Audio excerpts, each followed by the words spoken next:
નમસ્કાર દર્શક મિત્રો, ફોકલ પોઈન્ટ બાય અચીવમેન્ટમાં ફરી એકવાર આપ સૌનું સ્વાગત છે અને આજે ફરી એકવાર આપણે નસીબદાર છીએ કે લેફ્ટનન્ટ જનરલ અસિત મિસ્ત્રી સાહેબ આજે આપની સમક્ષ ઉપસ્થિત છે અને આજનો દિવસ એટલા માટે મહત્વનો છે કે ઓપરેશન સિંદૂર કે જે ભારતીય સેનાએ 7મી મેની રાત્રે શરૂ કર્યું હતું અને 8મીએ ઇફેક્ટિવલી આપણે એના પરિણામો અને પ્રત્યાઘાતો જોઈ શક્યા હતા.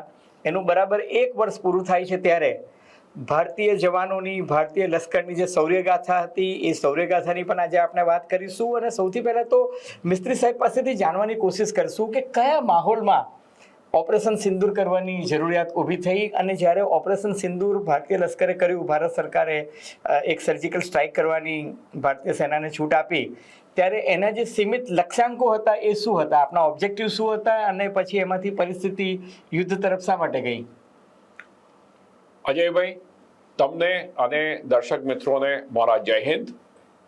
અને આપણે વાતચીત આગળ વધાવીએ એ પહેલાં હું ઓપરેશન સિંદૂરમાં જે સૈનિકોએ ભાગ લીધો હતો એમને આપ સૌના તરફથી હું શ્રદ્ધાંજલિ આપું છું અને એ લોકોની વીરગાથાને આપણે યાદ કરીએ. હવે તમે પૂછ્યું કે આ કયા હાલતમાં આપણે આ ઓપરેશન ધરવું પડ્યું હતું, તો તમને યાદ છે કે 22મી એપ્રિલે એક પહેલગામમાં એક ટેરરિસ્ટ એટેક થયો હતો, આતંકવાદી હુમલો હતો. અને આ હુમલો એક નોર્મલ જે આતંકવાદી હુમલો હોય એનાથી ઘણો જુદો હતો અને જે ક્લિયરલી દર્શાવે છે કે આ હુમલા પાછળ પાકિસ્તાનનો હાથ હતો. કારણ કે આ હુમલો હતો એ જે નોર્મલ ટેરરિસ્ટ એટેક હોય છે એનાથી ઘણો જુદો હતો. સૌથી પહેલાં તો આટલી ડાયરેક્ટ રીતના ટુરિસ્ટને પહેલાં કાશ્મીરમાં એટેક નથી થયા. બહુ સાચી વાત છે. ટુરિસ્ટ ઉપર હમલા થતા તે પણ ઇનડાયરેક્ટ હમલા થાય, ઇન્સિડેન્ટલ હમલા થાય, પણ આવી રીતના સીધી રીતના, કોઈ આડકતરી રીતના નહીં પણ સીધી રીતના, અને તે પણ ધર્મના ભેદભાવ કરીને, તમારો ધર્મ શું છે, તમારો ધર્મ શું છે એ પૂછીને, કોઈ કહે કે અમે મુસ્લિમ છે તો એમને કલમા પડવાનું કીધું. એટલી હદ સુધી આ લોકો ગયા હતા અને પરિવારની સામે એમણે જે પુરુષ લોકો હતા એ બધાને મોતના ઘાટે ઉતાર્યા. મને લાગે છે એટલે જ કદાચ ઓપરેશન સિંદૂર નામ આપ્યું કે સિંદૂર નંદવાઈ ગયું. એ જે નામ છે ઓપરેશનનું એ બહુ સિમ્બોલિક હતું અને બહુ સોચી સમજીને રાખેલું. પણ આવો હુમલો જેનાથી ટુરિઝમ ઉપર અસર પડે, જેનાથી જે નોર્મલ કાશ્મીરી લોકો છે એ લોકોની રોજી રોટી ઉપર લાત પડે, એવો હુમલો આજ સુધી કાશ્મીરમાં નહોતો થયો. અને આવો હુમલો પાકિસ્તાનના ISIના કંટ્રોલ વગર, ડાયરેક્શન વગર ના થઈ શકે. ટૂંકમાં સર, પાકિસ્તાનની જે ત્રાસવાદી સંસ્થાઓ છે એને પાકિસ્તાન સરકારે પાકિસ્તાનની ભૂમિનો ઉપયોગ ભારતમાં ત્રાસવાદ વકરાવવા માટે, એની નિકાસ કરવા માટે કર્યો અને એમાં પાકિસ્તાની ISIની ફૂટપ્રિન્ટ જે છે એ ચોક્કસ એનું પગેરું દેખાઈ રહ્યું છે. બિલકુલ. પાકિસ્તાને આ પ્રકારની ત્રાસવાદી કહો કે જધન્ય કૃત્ય જે છે ભારતમાં શા માટે કર્યું? કારણ કે ભારતમાં તો 370મી કલમ રદ થઈ એ પછી જનજીવન જે છે કાશ્મીરમાં બહુ સામાન્ય થઈ ગયું હતું ને સમગ્ર કાશ્મીરમાં તમે જુઓ તો ધંધો, રોજગારી બહુ સારી રીતના ડેવલપ થયા હતા અને ગુજરાત સહિત આખા દેશમાંથી ત્યાં આટલા બધા પ્રવાસીઓ, સહેલાણીઓ જતા હતા. એ પાકિસ્તાનની આંખમાં ખૂચ્યું. પાકિસ્તાને કેમ કર્યું? ભૂતકાળમાં ઉરી કર્યું હતું, બાલાકોટ કર્યું હતું, પઠાનકોટ કર્યું, પુલવામા કર્યું, ત્યારે ભારતે એને બરાબરનો પદાર્થપાઠ શીખવાડ્યો હતો. છતાં પણ પહેલગામમાં દુસ્સાહસ એને શા માટે કર્યું? જો તમે છે ને પાકિસ્તાનની મનોદશા આપણે ફિતરત સમજવાની જરૂર છે.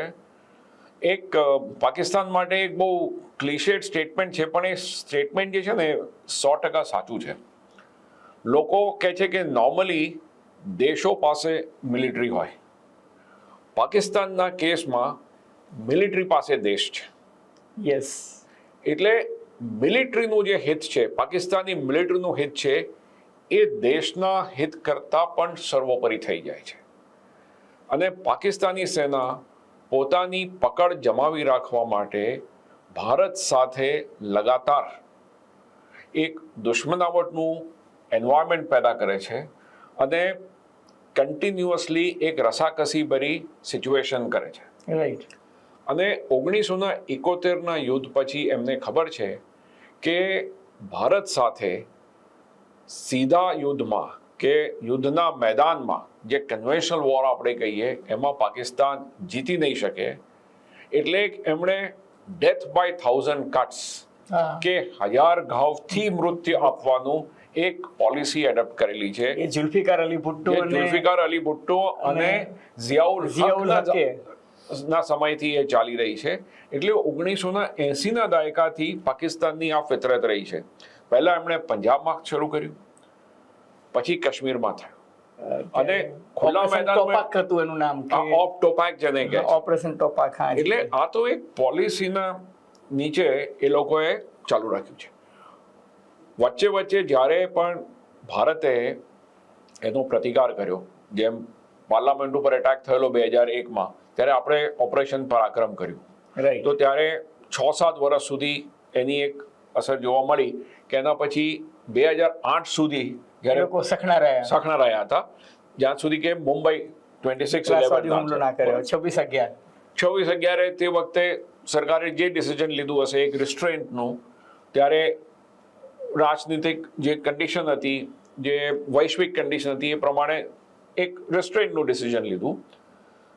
2015માં જ્યારે ઉરીનો હુમલો થયો, પઠાનકોટનો હુમલો થયો, ત્યારે આપણે સર્જિકલ સ્ટ્રાઇક કરી, અને પછી જેમ તમે કીધું બાલાકોટ થયો. એટલે એક રિસ્પોન્સનો એક મેટ્રિક્સ હવે આવ્યા કરે છે, અને જેમાં ભારતે વધારે એગ્રેસિવ રિસ્પોન્સ કર્યો.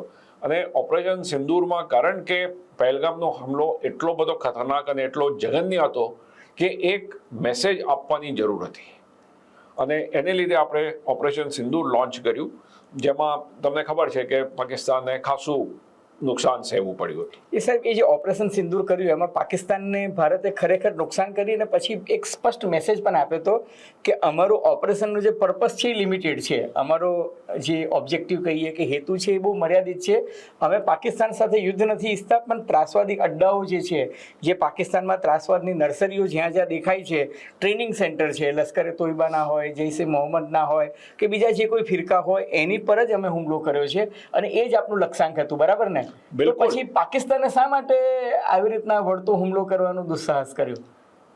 જે ઓપરેશન સિંદૂરનું આપણું લક્ષ્ય હતું એ છે ને એક ડિટરન્સ રિસ્ટોર કરવાનું, ડિટરન્સ ભય એટલે એક નિવારણ કરવાનું, કે કોઈ એક રસ્તો આપણા જે પ્રતિદ્વંદીનો એક રસ્તો બંધ કરવાનો, કે એક ઓપ્શન બંધ કરવાનો, એટલે કે ટેરરિઝમનો ઉપયોગ પાકિસ્તાન ના કરે એની એક કોશિશ હતી. અને જે ડેટરન્સ છે કે નિવારણ છે એ બે રીતના થાય છે. એક છે ડેટરન્સ બાય ડિનાયલ, એટલે તમે એમને એ રસ્તો ના આપો, રાઈટ. અને બીજું છે ડેટરન્સ બાય પ્યુનેટિવ મેજર્સ, એટલે જ્યારે ફટકારો, એટલે ફટકારો, કે તમે જો આ કરશો તો તમને એની કિંમત ભોગવવી પડશે. એટલે હાડકા ખોખરા કરી નાખીશું, દાંત ખાટા કરી નાખીશું, આપણા શુદ્ધ ગુજરાતીમાં કહીએ તો સજા તો ભોગવવી પડશે, એટલે હવે કિંમત ચૂકવવી પડશે, ભૂલી જાય એવી રીતના આખી વાત હતી. બરાબર? એટલે આપણે એક કિંમત ચૂકવવા માટે એક પ્યુનેટિવ ડેટરન્સ રિસ્ટોર કરવા માટે ઓપરેશન સિંદૂર હાથ ધર્યું. અને એનું લક્ષ્ય આપણું બહુ સીમિત હતું કે જે ટેરરિસ્ટ ઇન્ફ્રાસ્ટ્રક્ચર ને ટેરરિસ્ટ ઇકોસિસ્ટમ છે, આપણે ખાલી એની વિરુદ્ધ કાર્યવાહી કરી. જે 6-7 મેની રાતે, એટલે 7 મેની સવારે 1 વાગે જે પહેલા આપણે હુમલો કર્યા, જેમાં પાકિસ્તાનમાં 9 ટેરરિસ્ટ કેમ્પ્સ હતા, એને ટાર્ગેટ કરીને આપણે હુમલો કર્યો. એ ખાલી આતંકવાદ વિરોધી કાર્યવાહી હતી. પાકિસ્તાન કે પાકિસ્તાનની મિલિટરી વિરુદ્ધ કાર્યવાહી બિલકુલ નથી કરી. એટલે આપણે જેમ કહ્યું કે એ ડિટરન્સ હતું, પણ એ સપ્રેશન નહોતું. દાખલા તરીકે ધાર્યું હોત તો ભારતના આર્મીએ, ભારતના એરફોર્સે પાકિસ્તાનની એર ડિફેન્સ સિસ્ટમથી માંડીને એમની જે વળતો હુમલો કરવાની ક્ષમતા જે છે એને તોડી નાખી શક્યા હોત, જે પાછળથી કર્યું પણ ખરું.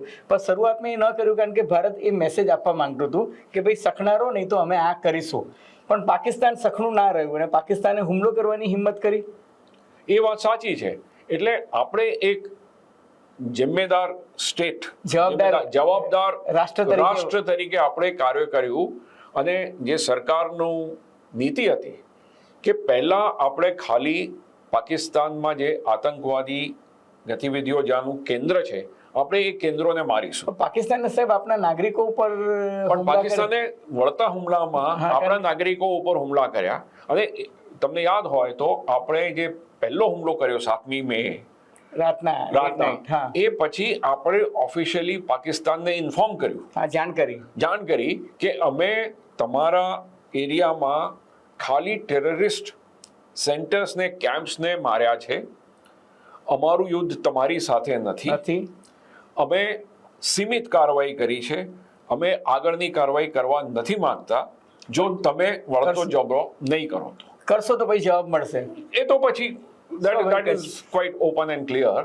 અને પાકિસ્તાને એ જે આપણી ચેતવણી હતી એને અવગણી અને એમણે 8મી અને 9 મે 2 તારીખે વળતા હુમલા કર્યા, જે આપણી સેનાની એટલે ત્રણેય પાંખો જે સેનાની છે, આર્મી, નેવી, એરફોર્સ, એની જે કોઓર્ડિનેટેડ રિસ્પોન્સ હતો, સંકલિત આખું અને જે એર ડિફેન્સ નેટવર્ક હતું, એણે એ એન્શ્યોર કર્યું કે ભારતની ઉપર કોઈ સિરિયસ ડેમેજ કે કોઈ સક્સેસ એ લોકોને મળી નહીં.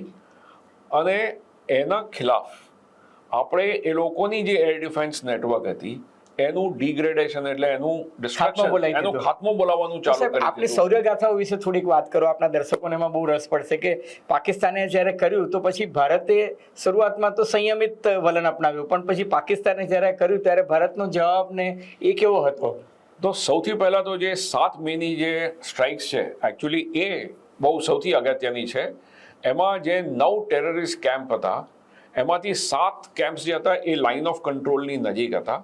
તો એ ટાર્ગેટ્સને આર્મીની જે લોંગ રેન્જ ગન્સ હતી અને લોઇટરિંગ એમ્યુનિશન હતું એનાથી આપણે નેસ્તનાબૂદ કર્યા. અને 2 બહુ મહત્વના ટાર્ગેટ્સ હતા, જે મુરીદ કે જે લશ્કરે તાઇબાનું હેડક્વાર્ટર અને બાવલપુર જે જૈશ એ મોહમ્મદ મસૂદ અઝહરનું જે ગ્રુપ છે એનું હેડક્વાર્ટર, એ 2ના ઉપર હુમલો એરફોર્સે કર્યો. બરાબર. મુરીદ કે જે છે એ લગભગ બોર્ડરથી 25 કિલોમીટર દૂર છે, ઇનસાઇડ પાકિસ્તાન, અને લાહોરથી બહુ નજીક છે. એકચ્યુઅલી જે એક્સપેન્ડેડ લાહોર સિટી છે એના આઉટસ્કર્ટ્સમાં જ છે. અને બાવલપુર જે છે લગભગ 120-130 કિલોમીટર અંદર છે. એ પણ બાવલપુર સિટીની કિનારા પર જ છે. એટલે આ બધા 2 જે ટાર્ગેટ્સ હતા એ હાઈલી અર્બનાઇઝડ એરિયામાં અને કન્જેસ્ટેડ એરિયામાં હતા. એ એરિયામાં તમે પિન પોઈન્ટ ચોકસાઈપૂર્વક, જેમાં કોઈ કોલેટરલ ડેમેજ નથી થયું, કોઈ સિવિલિયન ને નુકસાન, માત્ર ત્રાસવાદીઓને રાત્રે 1 વાગે મસૂદ અઝહરના પરિવારથી માંડીને બીજા બધાને આપણે. અને એવું કહેવાય છે કે મસૂદ અઝહરનું નસીબ હતું કે એ બચી ગયો, નહીં તો એ પણ પરિવારના મોટા ભાગના સભ્યો તો ગયા છે. અને એના પછી જે 8 અને 9 મે જે આપણે કાર્યવાહી કરી પાકિસ્તાનની કાર્યવાહીના જવાબમાં, એમાં પાકિસ્તાનની જે એર ડિફેન્સ નેટવર્ક હતી એમાં એમનું ચાઇનાવાળું એક રડાર હતું જે HQ-9P કહે છે, એને લાહોરના આઉટસ્કર્ટ્સમાં ડિસ્ટ્રોય કરી દીધું. પસરૂરમાં જે લોકોનું રડાર હતું એને ડિસ્ટ્રોય કરી દીધું. એટલે એના લીધે શું હતું કે આપણા એરફોર્સ માટે એક રસ્તો ખુલી ગયો કે આપણે જ્યાં ચાહીએ ત્યાં પાકિસ્તાનમાં હવે હુમલો કરી શકવાની. એ લોકોને ખબર જ ના પડે કે તમે ક્યાં હુમલો કરશો ટૂંકમાં. અને 10 તારીખે જે મેઇન ડિસાઇઝિવ હુમલા થયા એ થયા, એમાં પાકિસ્તાનના 11 જે મેઇન એર બેઝીસ હતા એને બહુ એકદમ પિન પોઈન્ટ એક્યુરેસીથી આપણે ટાર્ગેટ કર્યા, ખાસ કરીને બ્રહ્મોસ મિસાઇલથી અને એવા બીજા લોંગ રેન્જ વેક્ટર્સથી, જેનાથી પાકિસ્તાનની એરફોર્સની હવા નીકળી ગઈ. એટલે પાકિસ્તાનની કમર તૂટી ગઈ અને લગભગ 13 જેટલા ટોટલ એમના જે પ્લેન્સ છે, જેમાં 2 તો એરબોર્ન વોર્નિંગ એન્ડ કંટ્રોલ ઇવેક પ્લેન જે કહે છે, જે બહુ ફોર્સ મલ્ટીપ્લાયર છે, ઇમ્પોર્ટન્ટ છે, એ 2 ડિસ્ટ્રોય થઈ ગયા. અને એને લીધે પાકિસ્તાનની જે પૂરી કેપેબિલિટી હતી આપણા ઉપર હુમલો કરવાની એ પ્રેક્ટિકલી એ ડિગ્રેડ થઈ ગઈ હતી. અને તે વખતે આપણે બિલકુલ સીમિત કાર્યવાહી કરવાની હતી. એટલે જેવું પાકિસ્તાને યુદ્ધ વિરામની વિનંતી કરી આપણે એ વિનંતીને માની અને 10મી તારીખે સાંજે 5 વાગ્યાથી યુદ્ધ વિરામ થઈ ગયો.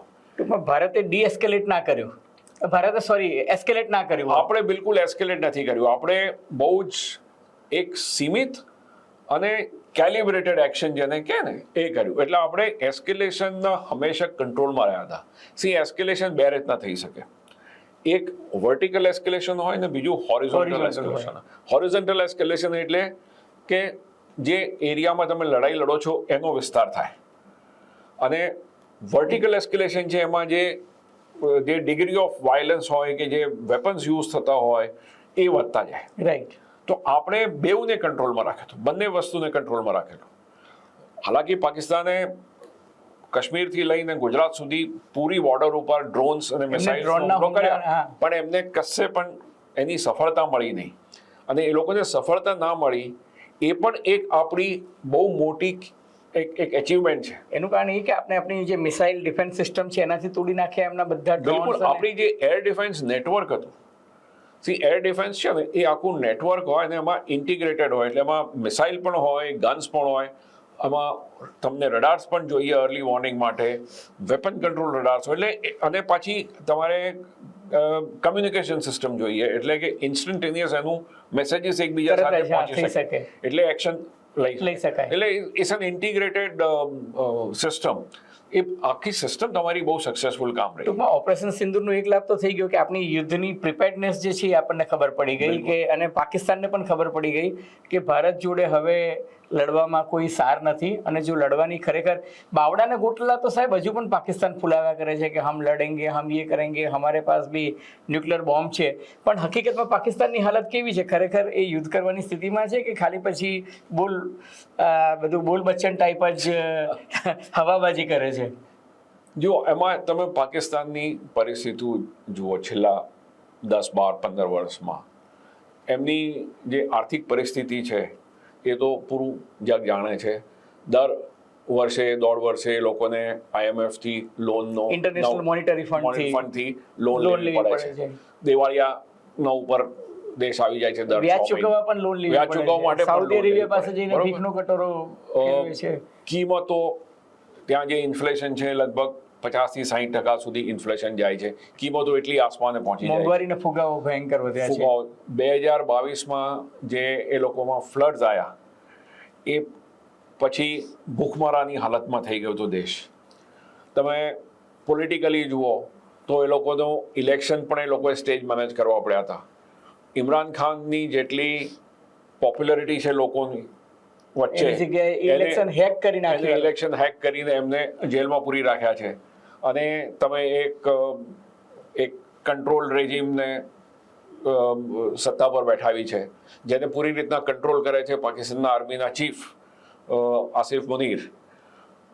તમને ઇન્ટરનલી સખત પ્રોબ્લેમ છે. બલોચિસ્તાન એક તરફ સળગે છે, ખૈબર પખ્તુનવામાં TTP તહેરીકે તાલિબાન ઓફ પાકિસ્તાન, બલુચિસ્તાનમાં પણ હાલત, અફઘાનિસ્તાનના બોર્ડર પર પણ અફઘાનિસ્તાન સાથે એમનું યુદ્ધ ચાલે છે. એટલે પાકિસ્તાન ભલે ગમે એટલું ઉછળકૂદ કરે, હાકા ફોજદારી કરે, હમણાં ઈરાનના યુદ્ધને લીધે એમની જરા મહત્વતા વધી ગઈ છે, કારણ કે ટ્રમ્પ સાહેબ એમનો ઉપયોગ કરે છે. પણ યાદ રાખજો, એમનો ઉપયોગ કરે છે. એટલે કોઈ એમની સાથે પાર્ટનરશિપ નથી બનાવતા. ગરજ મટી અને વેદ વેરી એના જેવું એવું થશે. બરોબર ને? પણ સાહેબ આજે છે ને ભારતે જે પગલાં લીધા એ માત્ર લશ્કરના સંદર્ભમાં જ નતા લેતા. તમે જુઓ ડિપ્લોમેટિકલી પણ આપણે આપણા member parliament all party delegation જે હતું એ દુનિયાના દેશોમાં મોકલ્યું. બીજું કે આપણે પાકિસ્તાનને પદાર્થપાઠ શીખવાડવા માટે સિંધુ જળ કરાર જે હતો એના પર પણ બ્રેક મારી દીધી, અને એમને એવું કહ્યું કે લોહી અને પાણી બંને એકસાથે વહી ના શકે, મંત્રણા અને યુદ્ધ બંને સાથે ના થઈ શકે. જેલમ છે, ચિનાબ છે, આ બધી જ નદીઓનું પાણી હવે ધીરે ધીરે ભારત જે છે એમને આપવાનું રોકી રહ્યું છે. કારણ કે જો ભારત પાણી પર સંપૂર્ણપણે જો પ્રતિબંધ મૂકી દેશે તો 25%થી વધારે પાકિસ્તાન જે છે એની હાલત ખરાબ થઈ જશે. આપણે ઇવન એર સ્પેસ જે છે એ પણ રોકી દીધી. આપણે સરહદો જે છે, પંજાબની સરહદ છે, બીજી બધી સરહદ પર પણ મૂક્યું. તો આ બધું જે 360 ડિગ્રી કર્યું એનાથી પાકિસ્તાનને કેટલું નુકસાન થયું આર્થિક રીતે? આપણે ઓપરેશન સિંદૂર તમે જુઓ ને તો એ ખાલી સેનાઓ સુધી સીમિત નહોતું, આર્થિક પણ હતું. એટલે it was a whole of government approach. Right. એટલે આપણે આપણી ભારત દેશની દરેક શક્તિનો પ્રયોગ કર્યો અને ઉપયોગ કર્યો. એટલે એમાં આપણે diplomatic powers, exactly. Economic powers, military power, information power, બધાનો આપણે ઉપયોગ સર, કર્યો. ઇન્ફોર્મેશન પાવર કહ્યું એટલે મને યાદ આવ્યું કે ઇન્ફોડેમિક્સ બહુ ચાલ્યું, મિસઇન્ફોર્મેશન ચાલ્યું, ડિસઇન્ફોર્મેશન ચાલ્યું, માલ ઇન્ફોર્મેશન ચાલ્યું, એને પણ ભારતે થોડુંક કંટ્રોલ કર્યું. હા, આપણે કંટ્રોલ કર્યું, પણ આ એક ક્ષેત્ર છે જેમાં આપણે થોડુંક થોડું વધારે વધારે કરવાની જરૂર છે. અને તમે તો પત્રકાર છો, એટલે માટે મને કે ફેક ન્યૂઝ ને બધી હેટ સ્પીચ બધી બહુ ચાલી એ વખતે. હવે આ છે ને જમાનો ઇન્ટરનેટ અને સોશિયલ મીડિયાનો છે. એટલે એક આજના જમાના માટે એક કહેવત છે અને ઇન્ફોર્મેશન વોરફેર માટે એક કહેવત છે કે તમારું સત્ય છે એ તમારા પ્રતિદ્વંદીના જૂઠના પહેલા આવવું જોઈએ. રાઈટ, એટલે નેરેટિવ આપણે પહેલા બનાવી દેવો હા, પડે. અને તમે જે પહેલો તે સાચો. હા, એટલે પહેલો ઘર આણાનો, કારણ કે યુ ટેલ અ લાઈ 100 times it 100 becomes times truth. it becomes truth. હા, એટલે નેરેટિવ થોડાક બનાવવા જોઈએ. જે નેરેટિવ પણ ભારતે સારા એવા બનાવ્યા આપણે છે. બનાવ્યા, પણ આપણે છે ને એને બહુ થોડું સીમિત રાખેલા. આપણે ડોમેસ્ટિક ઓડિયન્સને વધારે ફોકસ કર્યું. એક લેસન જે છે હા, એટલે શું પદાર્થપટ આપણે પદાર્થપણમાં, એટલે ઘણા પદાર્થપણ છે. આપણે શું શીખ્યા આમાંથી, યુદ્ધમાંથી, સો અથવા હવે ભવિષ્યમાં આપણે શું ધ્યાન રાખવું જોઈએ? આજ તમે જો પદાર્થ કે લેસન્સની વાત કરીએ તો સૌથી પહેલા તો કે ન્યુક્લિયર બેકડ્રોપમાં પણ એક કન્વેન્શનલ વોરની લિમિટેડ સ્પેસ, સીમિત સ્પેસ છે, પણ જગ્યા છે. એટલે આપણે એ યુદ્ધ માટે પણ હંમેશા સજ્જ રહેવું પડે. હા, તમારે ઉપર ન્યુક્લિયર શક્તિનો પડછાયો તમારી પર રહેશે, કારણ કે આપણા બેઉ જે પ્રતિદ્વંદી છે એ બંને બેઉ પાસે છે, ન્યુક્લિયર પાવર છે. બંને ન્યુક્લિયર પાવર છે. એટલે પડછાયો રહેશે, પણ એ પડછાયાની ઉપરાંત યુદ્ધ કરવાની ક્ષમતા છે, એની જગ્યા છે, પોસિબિલિટી છે. એટલે તમારે એના માટે તૈયાર ટૂંકમાં લશ્કરને હંમેશા સાબદું રાખવું પડશે, લશ્કરને હંમેશા સ્ટેન્ડ ટુ ઓર્ડર પર પણ રાખવું પડશે, લશ્કરની ટ્રેનિંગ ને આ બધું કરવું પડશે. એટલે લશ્કર પાસે પણ આપણે ખાસો ખર્ચો કરવો પડશે, બિલકુલ. અને લશ્કરી સાધનોમાં પણ સ્વાવલંબી બનવું પડશે, જે આત્મનિર્ભર બનવાની વાત છે. બીજું વસ્તુ છે કે તમારે આત્મનિર્ભર રહેવું પડશે. પોતાનો જ્યારે પ્રોબ્લેમ હશે ને તો એ આપણે જાતે જ હલ કરવો પડશે. કોઈ આવવાનું નથી, કોઈ તમારા તમારી માટે. મદદ માટે નથી એ તો આવવાનું. ઈરાનના યુદ્ધમાં આપણે જોઈ લીધું ને કે કોઈ બધા પેલું યુદ્ધમાં, નથી. હા. બધા યુક્રેનના યુદ્ધમાં પણ જુઓ, અલ્ટિમેટલી લડાઈ તો યુક્રેનના સિપાહીઓએ જ લડવી પડે, હા, યુક્રેનના લોકોએ જ લડવી પડે છે. અમેરિકા અને બધા પાછળથી પાછળથી બોલ્યા કરે છે. જરૂરત હોય ત્યારે શસ્ત્ર આપવા હોય ત્યારે આપે છે, ના આપવા હોય તો નથી આપતા. એટલે ત્યારે નાટો તમારે- પણ નાતો છોડી દે છે. હા, એટલે તમારે પહેલી વાત શસ્ત્ર સરંજામ પોતાનો બનાવવો પડે, સૈન્ય તમારું પોતાનું હોવું જોઈએ, મનોબળ તમારું પોતાનું હોવું જોઈએ, પૂરો આખો દેશ લડાઈ Political લડવા માટે leadership જે તૈયાર. છે એનામાં એક સ્ટેન્ડ લેવાની તાકાત હોવી ત્રીજી જોઈએ. વસ્તુ છે કે આજના યુદ્ધમાં there is no front and there is no rear. એટલે જે 360 ડિગ્રીઝનું યુદ્ધ થઈ શકે છે, ફ્રન્ટમાં પણ લડાઈ થશે અને મિસાઇલનો હુમલો સિટીની અંદર પણ થઈ શકશે, દેશની અંદર પણ થઈ શકે. એટલે જે સિવિલ ડિફેન્સનો જે કોન્સેપ્ટ હતો, જે બીજા વિશ્વયુદ્ધના ટાઈમમાં શરૂ થયો હતો, અને આપણે જે થોડા વધારે ઉંમરવાળા જે શ્રોતાગણ હશે એમને 1965 કે 71 ની લડાઈ યાદ હશે. એ લોકોને યાદ હશે કે તે વખતેના જમાનામાં આપણે બ્લેકઆઉટ કરતા હતા ને. બ્લેકઆઉટ કરતા હતા. અમે નાના હતા ત્યારે સાહેબ પેલા ગ્રામ રક્ષક દળના જવાનો જે છે એ લાઇટ બધાની બંધ કરાવતા હતા રાતના. એટલે આપણે એવી તૈયારીઓ પણ કે સિટીની અંદર, દેશની અંદરના ભાગમાં જ્યારે હુમલો થઈ શકે, કોઈ મિસાઇલ, જેવી રીતે તમે ઇઝરાયલ ને ઈરાનની લડાઈમાં જુઓ છો, તો ત્યાં પણ તમારે તૈયારી રાખવી પડશે સિવિલ ડિફેન્સ માટે, કે જો એવો હુમલો થઈ ગયો અને એકાદ મિસાઇલ આવી ગયું તો જે કેઝ્યુલિટીઝ થાય એને ટ્રીટ કરવાનું, હોસ્પિટલ, એ બધી, એટલે એ રીતની સિવિલ ડિફેન્સની તૈયારી કરવી પડશે.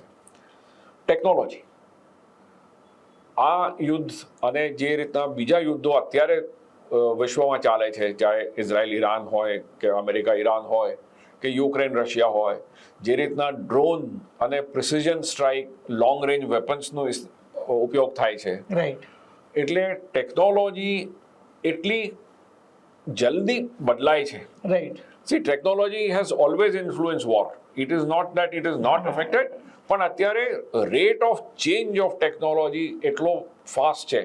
2 વર્ષમાં વસ્તુ આઉટડેટેડ થઈ જાય, બદલાઈ ખરેખર તો જાય. સાહેબ એવું કહે છે કે યુદ્ધને કારણે ઘણી બધી નવી ટેકનોલોજી ડિવાઇસ આવે જે છે એ ડેવલપ થાય છે. પેલું કહે છે ને necessity is the mother Mother of of invention. invention. બિલકુલ. એટલે હંમેશા ઘણી વખત યુદ્ધને કારણે તમે જુઓ કે ઘણા બધા સંશોધનો પણ થયા છે અને એ વખતે બહુ ઝડપી થાય છે રિસર્ચ અને ડેવલપમેન્ટની વાત જે અને છે. ટેક્ટિકલી તમે જુઓ તો command control communications and computer C4ISR જે હા. કહે છે એમાં વધારે ને વધારે ઇમ્પ્રુવમેન્ટ કરવાની જરૂર છે. Even sir cyber multi domain Multi-domain, હા, operation. સી ટ્રેડિશનલી 3 ડોમેનમાં લડાઈ લડતા હતા આપણે, એરમાં, લેન્ડમાં અને સીમાં. એટલે એરફોર્સ, હા. આર્મી અને હવે નેવી.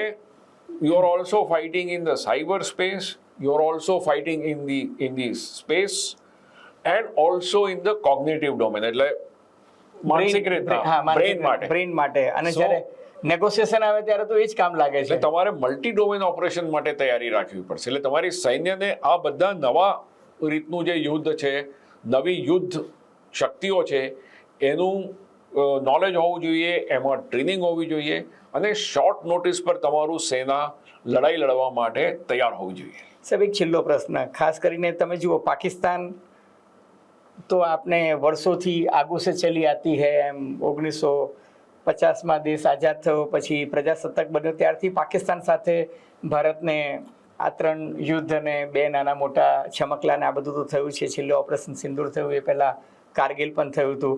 એ લોકો એવું લાગે છે કે ઘણી વખત ભૂલવા કે શીખવા તૈયાર નથી. પણ મને યાદ છે કે ઓપરેશન કારગિલ વખતે અટલ બિહારી વાજપેયી સાહેબે એક બહુ સરસ સ્ટેટમેન્ટ આપ્યું હતું કે ભાઈ હમ અપને નેબર બદલ નહીં सकते हैं. હવે પાકિસ્તાનની જે હાલત છે તમે જુઓ કે આ પરિપ્રેક્ષમાં જ બાંગ્લાદેશ છે, શ્રીલંકા છે, ચીન છે, અફઘાનિસ્તાન છે, મ્યાનમાર છે, આ બધા વિશે આપ શું માનો છો? એ વાત 100% સાચી છે. આપણે એક એવા પ્રદેશમાં રહીએ છીએ જ્યાં આપણી ચારે તરફ એક ઇન્સ્ટેબિલિટીનું સર્કલ છે, એક અસ્થિરતાનો માહોલ છે. અસ્થિરતાનો માહોલ છે. તમે કોઈ પણ દેશ જુઓ, નેપાળમાં જુઓ, છેલ્લા 2-3 વર્ષમાં પૂરી રાજકીય ઉથલપુથલ થઈ ગઈ છાત્ર છે. આંદોલન થયું, સરકાર બદલાઈ ગઈ. બાંગ્લાદેશમાં પણ 3-4 વર્ષ થયું. શ્રીલંકામાં પણ એવું થયેલું. પાકિસ્તાનમાં પણ થયું. પાકિસ્તાનમાં પણ ઇમરાન થયું. ખાનની ઇમરાન. સરકાર ગઈ. શ્રીલંકામાં પણ તમને ખબર છે કે દિવસોના દિવસો સુધી હાલત ખરાબ થઈ ગઈ હતી. હા, એ જ રીતના મોલ્ડીવ્સમાં પણ, માલદીવમાં, એટલે અફઘાનિસ્તાનમાં પણ. અફઘાનિસ્તાનમાં તો હજુ પણ ચાલે જ છે. પાકિસ્તાન ને અફઘાનિસ્તાન વચ્ચે પણ પ્રોબ્લેમ છે. ભૂતાનનો એક ભૂતાન આઇલેન્ડ એક તરીકે સ્ટેબલ આઇલેન્ડ ઓફ હા. સ્ટેબિલિટી છે. મ્યાનમારમાં જુઓ તો ત્યાં પણ કંઈ ને કંઈ આંતરિક વિવાદ ચાલી રહ્યો છે.